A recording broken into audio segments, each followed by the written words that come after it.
ahí para grabar. Vamos a abrir nuestra Biblia, por favor, en Mateo 19, versos 1 al 12. Cuando me preguntaban allá de qué hemos estado predicando, les digo que llevamos 2 años y medio en Mateo y todos se ríen, no se la creen. El doctor Tolini predica de manera similar, así que estamos en conexión. Vamos a continuar ahora con un nuevo capítulo de Mateo, capítulo 19, versos 1 al 12. ¿Lo tienen ahí? Vamos a leer. Aconteció que cuando Jesús terminó estas palabras, se alejó de Galilea y fue a las regiones de Judea, al otro lado del Jordán, y le siguieron grandes multitudes y los sanó allí. Entonces vinieron a él los fariseos, tentándole y diciéndole: ¿es lícito al hombre repudiar a su mujer por cualquier causa? Él respondiendo les dijo: ¿no habéis leído que el que los hizo al principio, varón y hembra los hizo, y dijo: por esto el hombre dejará padre y madre y se unirá a su mujer, y los dos serán una sola carne? Así que no son ya más dos, sino una sola carne. Por tanto, lo que Dios juntó, no lo separe el hombre. Le dijeron: ¿por qué pues mandó Moisés dar carta de divorcio y repudiarla? Él les dijo: por la dureza de vuestro corazón, Moisés os permitió repudiar a vuestras mujeres, mas al principio no fue así. Y yo os digo que cualquiera que repudia a su mujer, salvo por causa de fornicación, y se casa con otra, adultera. Y el que se casa con la repudiada, adultera. Le dijeron sus discípulos: si así es la condición del hombre con su mujer, no conviene casarse. Entonces él les dijo: no todos son capaces de recibir esto, sino aquellos a quienes es dado. Pues hay eunucos que nacieron así del vientre de su madre, y hay eunucos que son hechos eunucos por los hombres, y hay eunucos que asimismo se hicieron eunucos por causa del reino de los cielos. El que sea capaz de recibir esto, que lo reciba. Oremos. Padre Celestial, hemos abierto de nuevo la Escritura, hemos abierto una porción de ella y rogamos en este momento de tu gracia y de tu misericordia, para que en nuestra mente y en nuestro corazón no existan obstáculos, que nuestros ojos sean abiertos al significado original, que nuestros ojos sean abiertos fácilmente a la historia de la redención, el concepto de la salvación que está escondido en medio de estas líneas, que podamos hacer una aplicación práctica, responsable, de acuerdo a lo que hemos leído. Yo te ruego, Señor, como el expositor hoy, que de tu gracia y de tu misericordia derrames para que yo pueda exponer con claridad lo que tú has inspirado. Amén y amén. Aunque lo más llamativo de este pasaje es el concepto del divorcio, realmente el tema central de este pasaje no es el divorcio. El tema central de este pasaje es el matrimonio. Ahora, esta tristemente es una característica de muchos seres humanos. Si ustedes sopesan cuántas veces se buscan las buenas noticias en comparación a las malas noticias, ustedes se van a dar cuenta que las malas noticias son más populares, son las que más se comparten, son las más llamativas, ¿no? Porque tristemente en la morbosidad de la mente pecadora queremos ver más aquello que es malo, ¿no? Y no nos damos cuenta de que también hay buenas noticias que están tristemente escondidas por la multitud de malas noticias. Muchos tratan este pasaje como un pasaje que habla del divorcio, y que Jesús dijo del divorcio, y que Jesús dijo del divorcio. Pero si ustedes se dan cuenta, en el centro de estas líneas que acabamos de leer, Jesús realmente está enseñando lo maravilloso del concepto del matrimonio. ¿Sí? ¿Por qué? Y el concepto acá más llamativo debiese ser el concepto de una sola carne. Este es uno de los conceptos que de hecho mejor ilustra la historia de la redención. Un matrimonio es una ilustración de la historia de la redención. La Biblia presenta, de hecho cuando Pablo habla acerca del matrimonio en una de sus cartas en Efesios, dice: cuando enseño esto del matrimonio, dice Pablo, no crean que mi tema principal es el hombre y la mujer. No, digo esto de Cristo y de la iglesia. Pablo utiliza la dinámica matrimonial para explicar que esta es una pequeña figurita que nos muestra la grandiosa relación entre Cristo y su pueblo. He allí brillando con toda intensidad el concepto de la redención.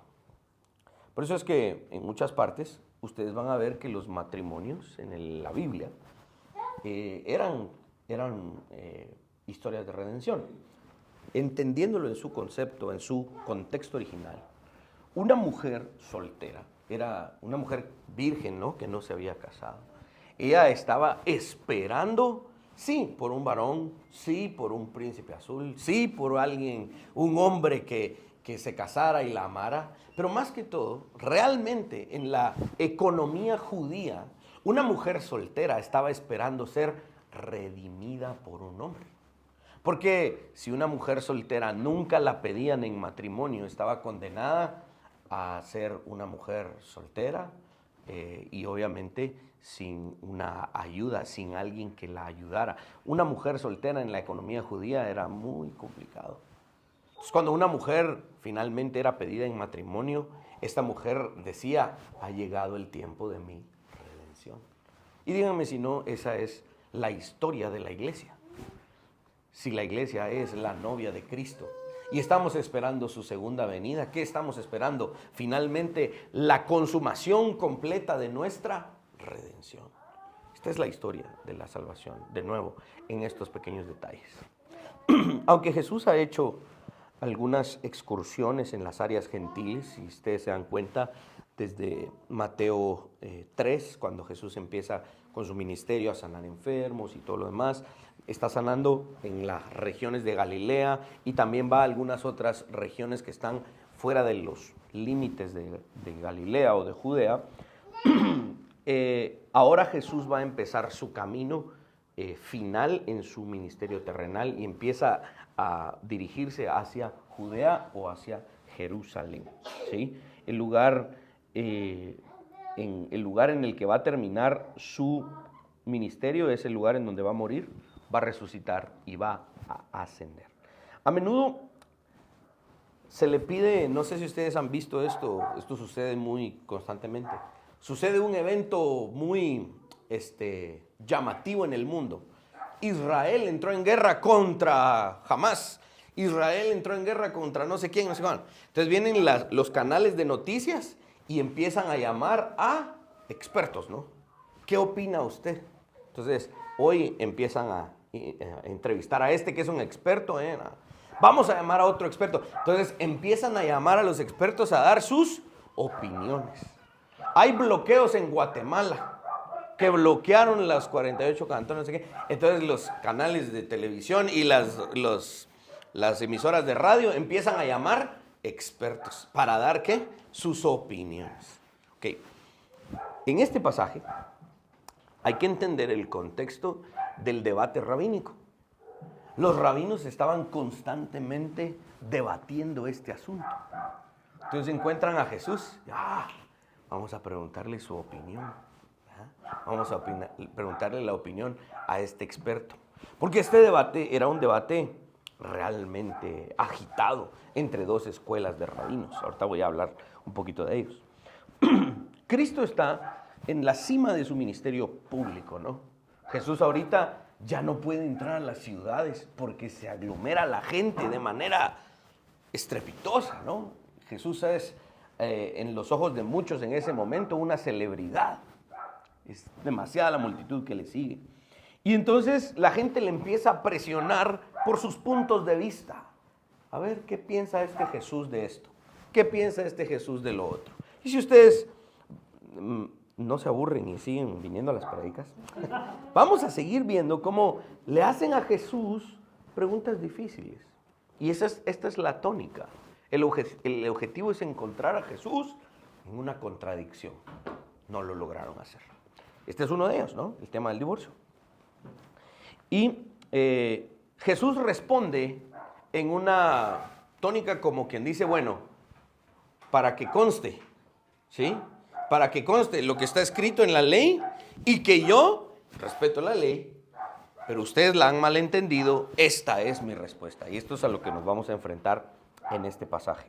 Cristo está viajando por las costas de Judea, donde otro grupo de fariseos decide ponerlo a prueba. Dice, el texto al español traduce, tentando a Jesús. Estos fariseos estaban tentando a Jesús. Y realmente, en el griego original, la implicación de esa palabra, tentarlo, es con malicia. Queremos buscar que este Jesús tropiece con sus palabras para que tengamos de dónde agarrarlo, pues, ¿sí? Lo ponen a prueba y empiezan a preguntarle su opinión contra la práctica en ese momento. Ubiquemos nuestra mente en el contexto en el primer siglo. Los divorcios eran cuestiones comunes del día. Hombres que tenían 2, 3, 5 esposas. De repente a esta ya no, a la otra tampoco. Era una cuestión muy común. El tema del divorcio y la pregunta de los fariseos tiene sus raíces en esta controversia entre dos escuelas de rabinos, ¿sí? Las dos escuelas de rabinos eran la escuela de Shammai y la otra escuela era la escuela de Hillel. Estos dos eran dos rabinos muy respetados. Eran los, digamos, los meros tatascanes de las universidades rabínicas del momento. Shammai era un conservador y Hillel era un liberal. Shammai decía, la única razón por la cual un hombre puede darle carta de divorcio a su esposa es por un acto de infidelidad sexual. Eso es lo que dice la ley y no más. Hillel decía, no hombre, la ley no es tan clara. Miren pues, la ley nos deja unos cuantos espacios. Y los hombres pueden hacer su caso para divorciarse de las mujeres, no solo por la infidelidad sexual, sino por muchas otras cosas. Y cuando abrió esa puerta, los hombres en el primer siglo se divorciaban de las mujeres hasta porque se les quemaban los frijoles. Me hizo las tortillas muy pequeñas, me quemó una túnica, divorcio. Entonces, la escuela de Hillel permitía y era muy liberal, ¿no? Abierta, bien, muy simple, ¿no? Por cualquier cosa permitían ellos que hubiese divorcio. Hillel era uno de los rabinos más populares. Se cree, algunos creen, yo no tengo la certeza, pero he leído he escuchado a algunos teólogos que dicen que Hillel era el abuelo de Gamaliel. ¿Quién era Gamaliel? El mentor del apóstol Pablo, antes de que Pablo se convirtiera al cristianismo. Entonces, estamos hablando de gente, pues, muy popular. Algunos creen que Hillel vivió aproximadamente hasta cuando Jesús tenía unos 20 años de edad. Entonces, aquí le están haciendo a Jesús esta pregunta cuando él tiene unos 30 y tantos, ¿sí? 31, 32 años. Hillel tal vez tenía algunos años de haber muerto, pero su enseñanza era muy prevaleciente y popular. El punto de partida para la discusión sobre el divorcio, para los rabinos era el divorcio. Entonces ellos estaban estudiando el divorcio, ellos estaban prestando la atención al divorcio, ellos estaban buscando la forma de aprender más sobre el divorcio desde la perspectiva del divorcio. Y esto es a lo que quiero llamar su atención hoy. Jesús no estudia el divorcio. El punto de partida de Jesús para hablar sobre el divorcio y dar su opinión sobre el divorcio es el matrimonio. Y por eso me puedo imaginar cómo todo, incluso vamos a ver cómo al final del pasaje los mismos discípulos se admiran y dicen, Jesús, nadie nos había dicho esto.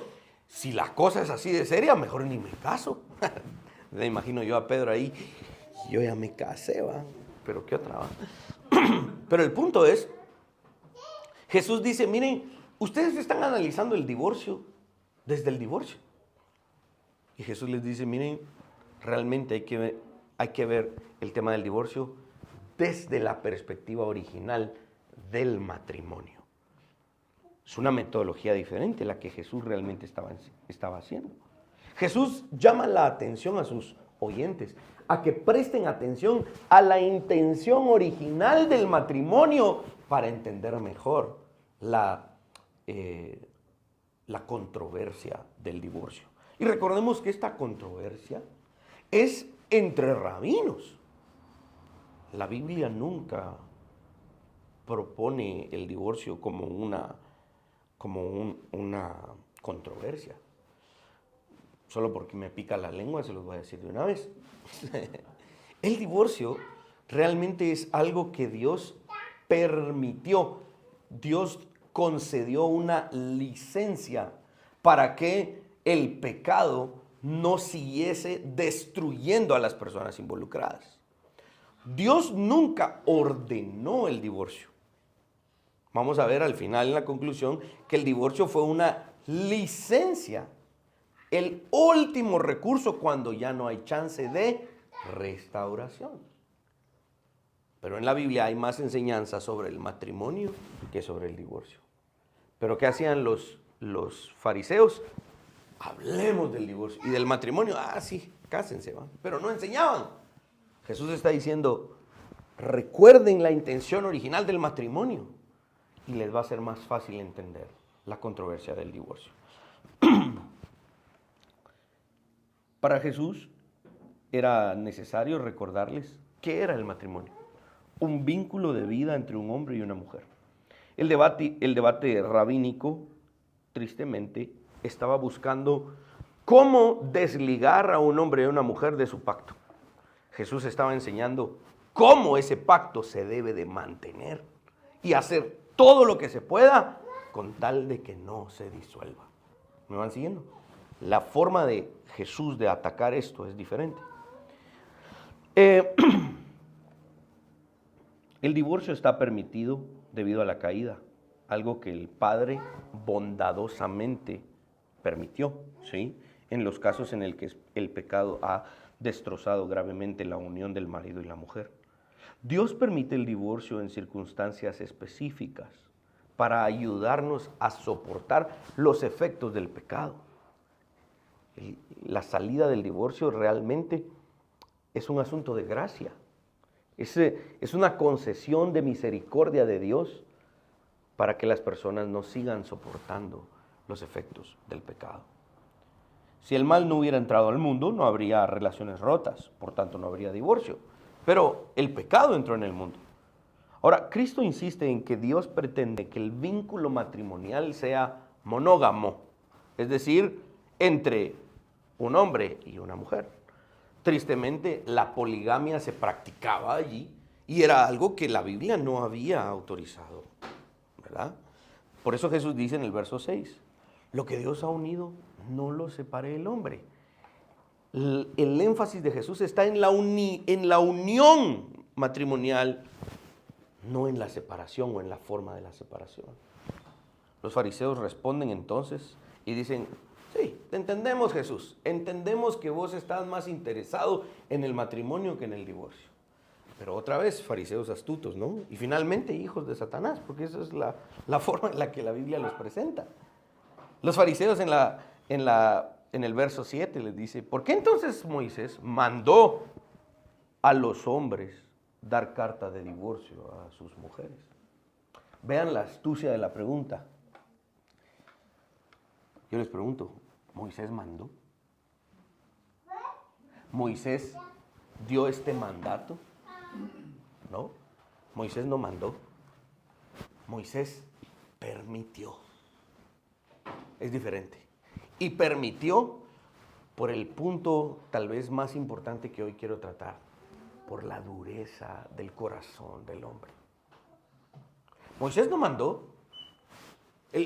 La carta de divorcio que vemos en la ley de Moisés no es un mandato que todos tenemos que aplicar. Como el mandato de honra a tu padre y a tu madre, a todos los que estamos aquí se nos va a exigir. Pero a todos los que estamos aquí no se nos ha mandado dar carta de divorcio a nuestras mujeres. No, este no es un mandamiento. Pero vean la astucia de los fariseos. Vean de verdad cómo poseídos por Satanás, ¿no? Buscaban hacer tropezar a Cristo. Ellos estaban diciendo, es que Moisés mandó. Moisés no mandó. Cristo respondió que Moisés nunca ordenó a nadie repudiar a su mujer. De hecho, toda la economía judía cuando, cuando en el Sinaí la ley es dada a Moisés, esto es un cambio total de paradigma. ¿Saben por qué? Porque remontémonos ahora a la realidad de Moisés en el desierto con el pueblo de Israel. Todas las naciones aledañas trataban a las mujeres como una posesión más de los hombres. Las mujeres en el antiguo Israel no tenían una figura legal que los defendiese. Cuando la ley de Moisés es dada, la dignidad de la mujer es restaurada a su intención original. ¿Cuál es la intención original? Tanto el varón como la hembra son hechos a imagen de Dios. En Egipto y en todos los demás pueblos, la mujer no era hecha a imagen de Dios. El hombre es la cabeza de la creación y las mujeres son parte de nuestra propiedad. Así como yo soy dueño de una vaca, de un caballo, de un establo, así también soy dueño de unas cuantas mujeres. Esa era la mentalidad varonil. Cuando la ley de Moisés es dada, la dignidad de la mujer es restaurada. Y entonces, de hecho, cuando Moisés permite dar carta de divorcio, realmente el mensaje es, recuerden varones, las mujeres no son objeto. Las mujeres también son hechas a imagen de Dios, por tanto hay que respetarlas. ¿Ven cómo el pasaje cuando uno lo estudia tiene otros colores muchísimo más importantes que explorar? Realmente, aunque este pasaje está hablando del divorcio, nos debe recordar que estamos hablando de la dignidad de la mujer siendo restaurada a lo que originalmente Dios dijo que era un ser humano hecho a imagen y semejanza de Dios, igual en derechos y responsabilidades que el varón. De hecho, la ley de Moisés establece un precedente legal que no había existido en otra parte del mundo. Las mujeres pueden heredar. Eso era inaudito. ¿Qué pasó con las hijas de Zelofejad?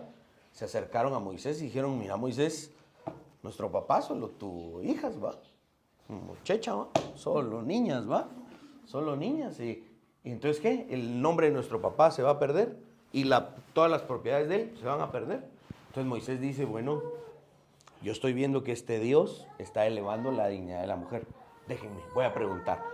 Moisés va a preguntar y en efecto Dios dice, se va a sentar un precedente. Las mujeres que no tengan hermanos varones también van a heredar. Eso es algo de verdad que no se había visto en el mundo. Realmente por eso cuando nos tachan a los que somos creyentes y creemos en la Biblia y la aplicamos, es que ustedes son machistas. No saben de lo que están hablando porque realmente la ley de Moisés ha elevado la dignidad de la mujer a lo que ninguna otra religión en el mundo hizo.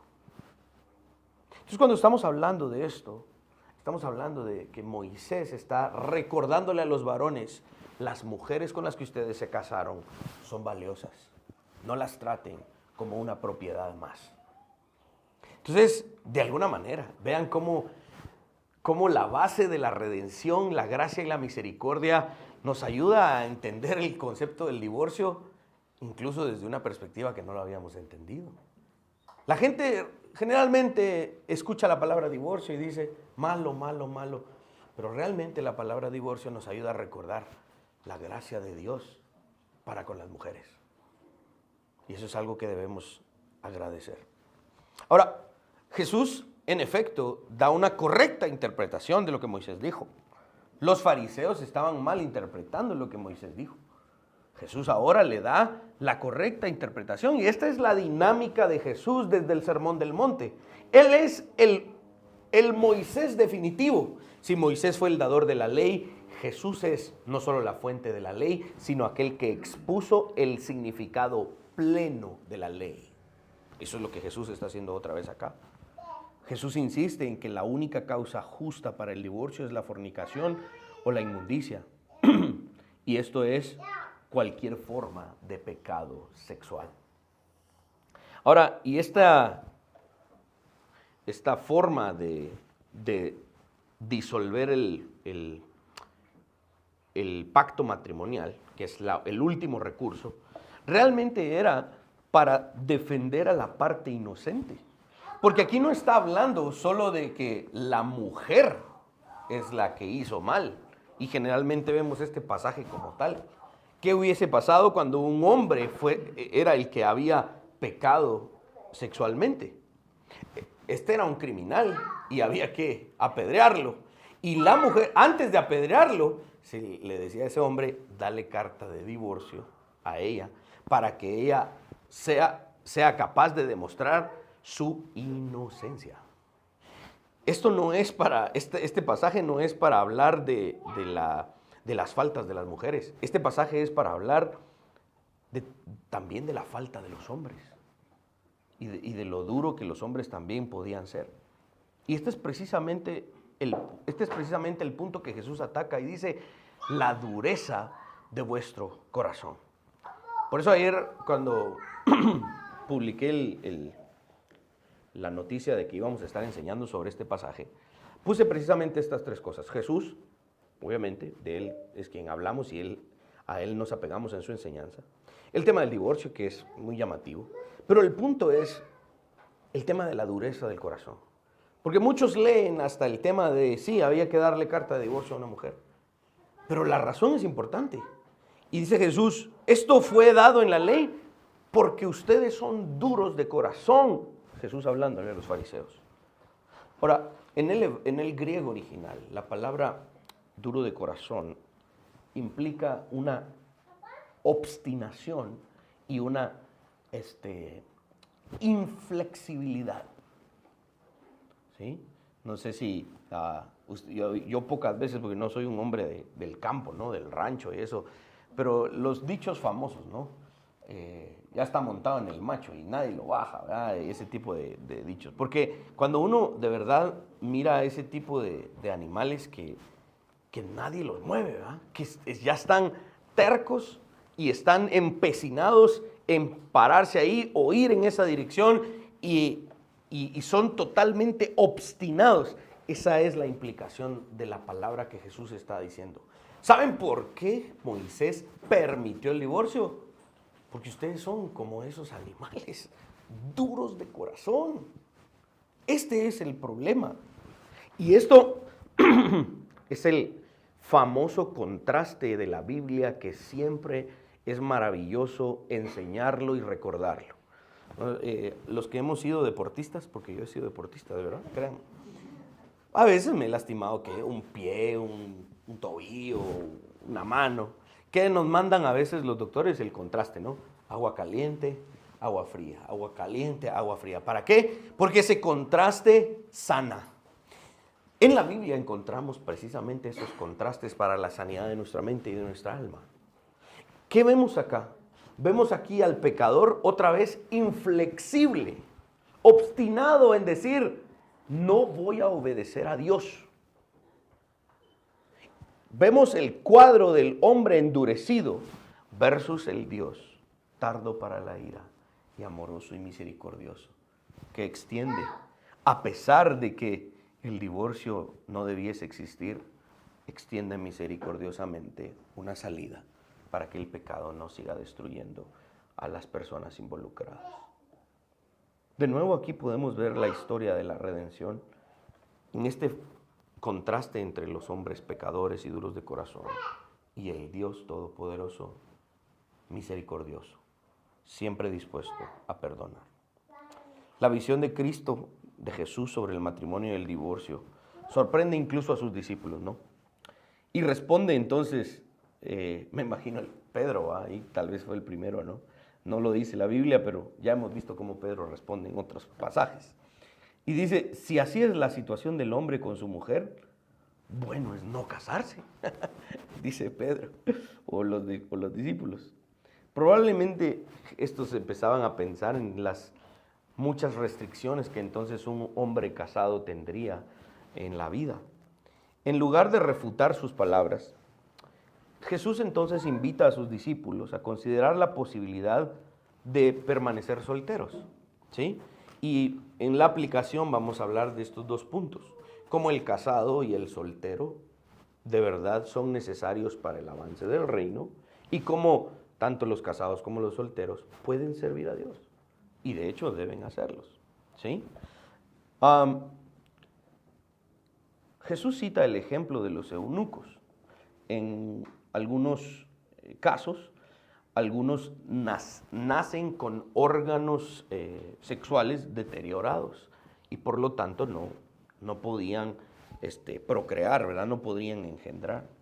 Pero Jesús también habla de otros dos casos, aquellos que fueron castrados. Recuerden que en la época imperial esta era una práctica común. Hay que defender y hay que cuidar a la reina, hay que cuidar a las hijas del rey, ¿verdad? Vaya, necesitamos hombres fuertes que las defiendan, pero hombres que no las puedan violentar. Entonces los castraban, ¿verdad?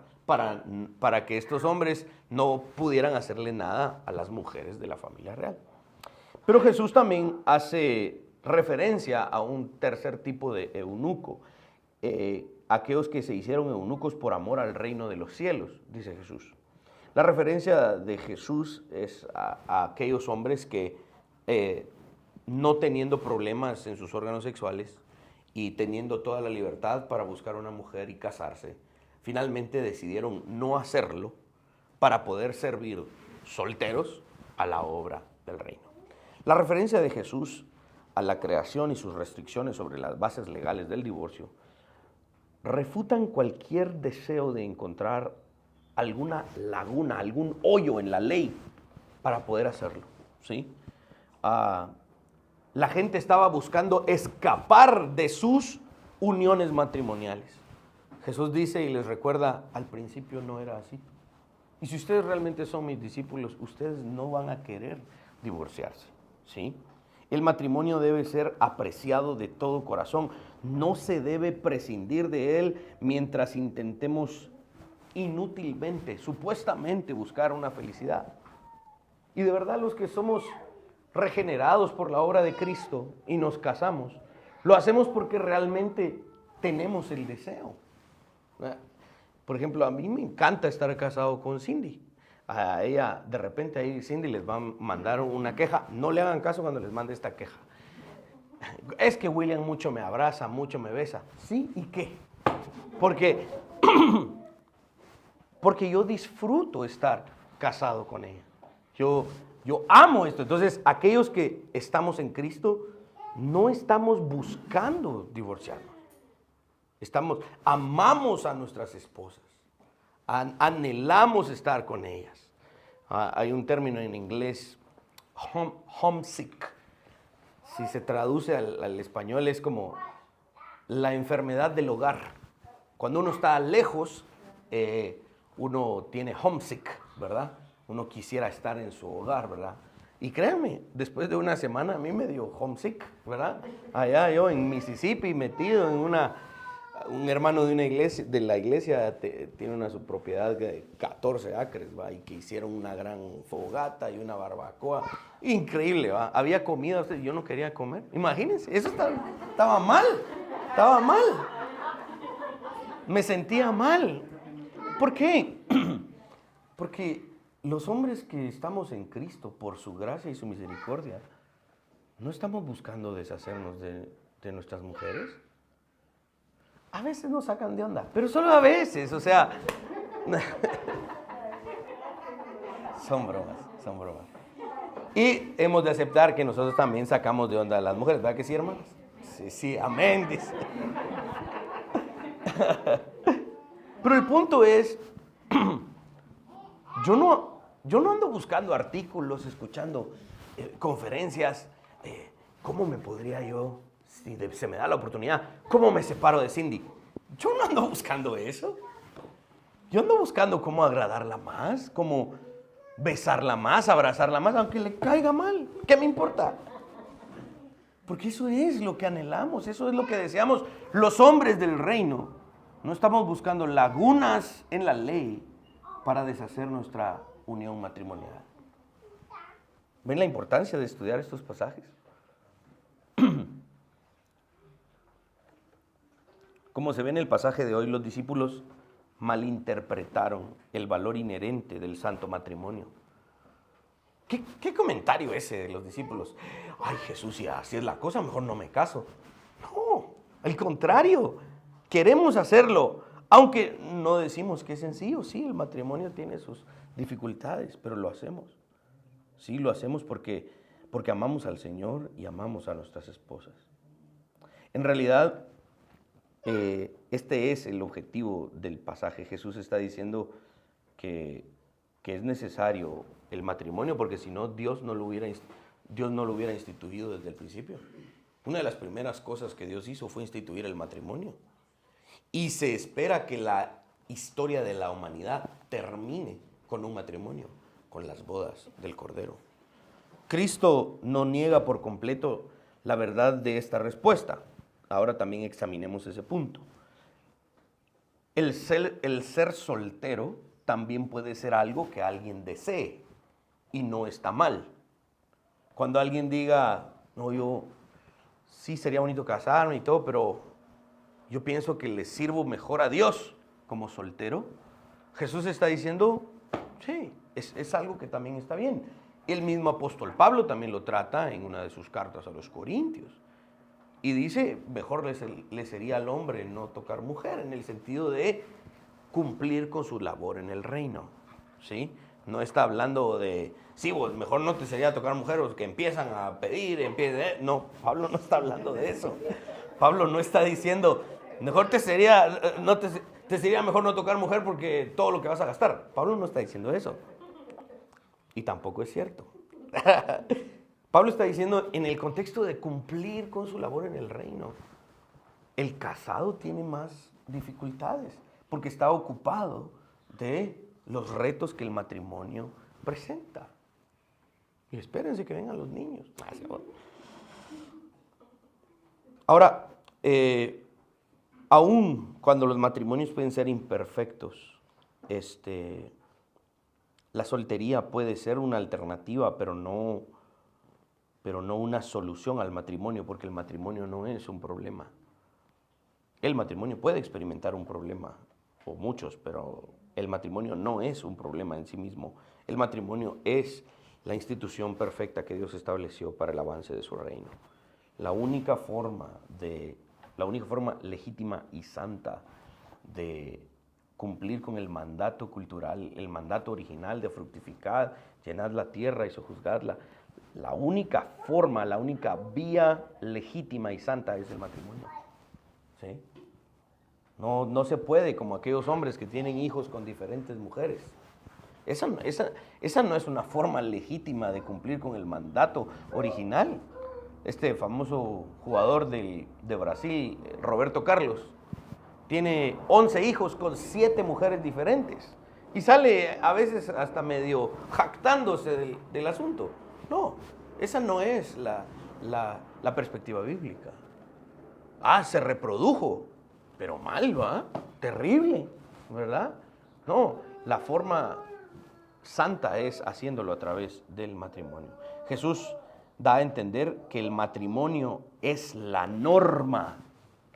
El divorcio es una excepción. Es una licencia, el último recurso por si el matrimonio ya no puede seguir adelante. Pero Jesús le está diciendo a sus discípulos y a los fariseos, enfóquense en la norma del matrimonio. Esta controversia ustedes la están haciendo más grande de lo que debiese ser. Dios le ha dado el don del celibato a algunas personas. Algunos le llaman el don de continencia, es decir, no necesito estar casado para vivir la vida y para cumplir con el Señor. Algunos tienen ese don, algunos otros no. Yo estoy seguro que no lo tenía, por eso me casé, ¿verdad? Por lo tanto, como escribió Juan Calvino, Dios da el don de la soltería y el celibato a quien Dios elige dárselo. Es una locura que cualquier hombre elija vivir soltero cuando no ha recibido este don especial. Entonces, aquel que en algún momento piensa decir, bueno, me voy a divorciar, tal vez la vida va a ser más fácil. Juan Calvino nos ayuda a decir, es una locura, es una locura. Apliquemos esto y terminemos. Todos los matrimonios en este mundo caído, tienen sus días malos, pero no debemos desalentar el matrimonio. Al contrario, yo busco realmente alentar a aquellos que son solteros a casarse y a nunca, dentro de sus posibilidades, nunca buscar el divorcio. El matrimonio ofrece oportunidades al reino, como por ejemplo el discipulado, ¿sí? Yo, por la gracia de Dios, tengo el privilegio de hacer discípulos de dos maneras. Con alguien que no conocía, me acerco, lo evangelizo y lo discipulo. O con mi esposa hacemos discípulos. Ya tenemos dos discipulitos. Uno se llama Josué y uno se llama Lucas. Y los estamos discipulando, ¿sí? Al mismo tiempo, las personas solteras también pueden realizar la obra del reino. Y en algunos casos pueden hacerlo de manera más fácil. ¿Por qué? Porque si una persona soltera que no tiene responsabilidades con su familia, le piden que por cuestiones del reino vaya a trabajar a otra ciudad y apoye a esta iglesia, una persona soltera lo puede hacer más fácilmente, ¿sí? Pero una persona casada pues ya lo tiene más difícil. Ahora, ambas vocaciones pueden servir al Señor, los casados y los solteros. Los creyentes solteros como Daniel, como Pablo, ¿sí? Así como los creyentes casados como Abraham y como Pedro, ¿verdad? Hay de ambos ejemplos en la Biblia. Han sido usados poderosamente por el Señor para promover sus propósitos. Sabiendo que esto es cierto, nuestras iglesias deben ser lugares donde tanto los solteros como las parejas casadas sean valorados por igual y se les brinden oportunidades de servir en el reino. Los líderes eclesiásticos tenemos el deber de hacer lo que podamos para alentar tanto a las parejas casadas como a aquellos que finalmente tienen el don de ser solteros. Hasta el 2020 se estima que en Guatemala cada año hay aproximadamente 57,000 matrimonios. Se estima. Cuando hablamos del matrimonio empieza el enemigo a atacarnos. Tristemente, también se estima que en Guatemala, al día de hoy, hay aproximadamente 9,000 divorcios al año. Estos son los datos del RENAP. Hoy el divorcio sigue siendo, en alguna medida, lo contrario al matrimonio. Debemos hablar la realidad. El divorcio no es una alternativa al matrimonio. No es que el hombre o la mujer piensen y digan, ay, las dos oportunidades son buenas. ¿Sigo casado o me divorcio? ¿Qué me conviene más? No, no son dos alternativas. No podemos verla así. El divorcio es la salida que el Señor, en su misericordia, dio para que el pecado no siguiese destruyendo a las personas involucradas. Sigue siendo, tristemente, el divorcio un último recurso doloroso y violento para aquellos que trágicamente no pueden seguir adelante con el matrimonio. Jesús dijo que la única excepción para que exista divorcio es la inmoralidad sexual. Todo lo demás puede tener solución. Y cada vez que yo he tenido el privilegio, la oportunidad y a veces también el reto de trabajar con personas que se acercan a mi oficina a decirme que tienen problemas con su matrimonio, lo primero que yo busco hacer es preguntarle a las personas si hay alguna posibilidad de restaurar el matrimonio. Si esa persona está dispuesta a perdonar, si el otro está dispuesto a arrepentirse y a trabajar en la restauración. Si es posible, mi trabajo es buscar alentar eso. Y si de verdad no se puede, la Biblia nos da una solución, que la persona inocente, pues obviamente opte por la opción del divorcio bajo la única causa que Jesús permitió, la inmoralidad sexual. El objetivo es, y debe ser nuestra, este debe ser nuestro esfuerzo como creyentes, es buscar que los matrimonios cada día sean más fortalecidos. Este pasaje nos enseña que Jesús nos está diciendo, pongan mucho énfasis en el tema del matrimonio, en la construcción del matrimonio, en la restauración del matrimonio, en el alimentar a los matrimonios, para que no tengamos que pensar en el divorcio. Con Cindy tenemos la regla, en nuestra casa no se menciona la palabra divorcio. por mucho, muy difícil que sea nuestra situación, siempre vamos a buscar la restauración. Por mucho que nos duela, nuestro objetivo siempre va a ser primordialmente la restauración. El divorcio no debe ser una alternativa, simplemente debe ser considerado si en algún momento de verdad no se puede continuar. Gracias a Dios existen muchos matrimonios en los cuales, a pesar de la inmoralidad sexual, ha habido perdón y posteriormente restauración. Este es el poder del Evangelio. Y aquellos que nunca han pasado por un divorcio, entiendan el significado de este pasaje y aplíquenlo como tal. Busquen que su matrimonio no sufra. Y aquellos que tristemente han tenido que pasar por un divorcio, recuerden que no es una mala noticia del todo. Finalmente, la restauración, la gracia y la misericordia también puede venir después del divorcio. Y ojalá Dios permita que aquellas personas, he visto muchos de esos casos, ¿no? De que tristemente pasaron por un divorcio y posteriormente pudieron volverse a casar, rehacer su vida y su estado posterior es muchísimo mejor. Hay un libro y realmente es una frase en teología, far as the curse is found, es hasta donde alcanza la maldición, el evangelio alcanza y supera. Si el divorcio ha sido un problema, dígame si no, el evangelio ha llegado ahí y ha superado incluso los problemas que el divorcio haya provocado. Amén.